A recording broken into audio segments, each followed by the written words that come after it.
All right, from Zach. Dear Andrew, Captain Mike Klavan, I have been listening to your podcast for over a year now and have always marveled at your dedication to upholding the values you believe to be both true and right. How does a man stay true to what he holds in his heart and mind to be just and true in a society that is ever shifting away from Judeo-Christian values? Love the show, Zach.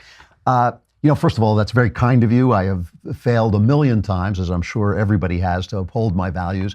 And as I say, I spent the early part of my life a really twisted guy, and I worked very hard to become a better guy.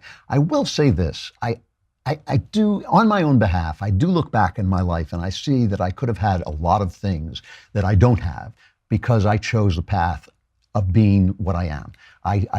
It always seemed to me that there was no point in living by my pen, which is how I have made my living my whole adult life. There was no point in living by my pen if the words that I was putting down on paper weren't at least what I thought to be true at the moment I was writing them, if they weren't at least that. And I mean, I look back at moments, I think I've talked about this before. I had a very popular young adult series called The Homelanders. I sold it for good money in England, and they wanted to remove all the biblical references in it because they hate God and they hate the Bible at the bookstore. And they said the big bookstores won't handle it. I refused 5 times to do it.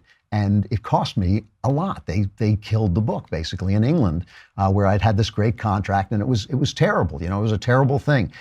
So you ask the question, and the answer is you pay the price.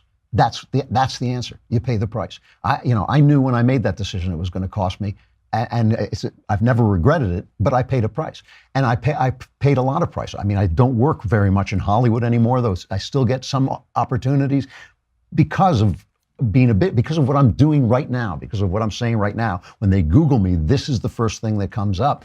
And they read my books, they love my books, they read my scripts and my writing samples, and they love those, and they call me in, but then they Google me and they see this stuff, and it costs. So when people ask this question, I always feel that the second half of the question isn't being asked, which is how can I do right without paying the price? And that's the answer. You cannot. You've got to resolve to pay the price. And it goes back to how I opened the show. It depends on what you want, and I really wanted to be the guy that I am. I mean, I can say that I can say that the person I am now, imperfect, flawed, make mistakes, but it is the guy I set out to be. And that is incredibly important to me and an incredible source of joy to me. I mean, I can look at my wife, I can look at my kids, I can say, I told you who I am, this is who I am that guy.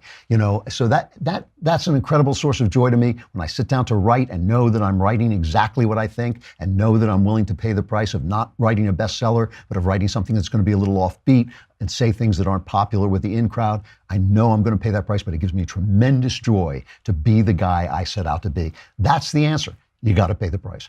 All right. And again, I'm not touting my honesty over anybody else's. I'm just saying that I set out with those goals, and I can point to places where I've paid the price for them. All right, from Adam.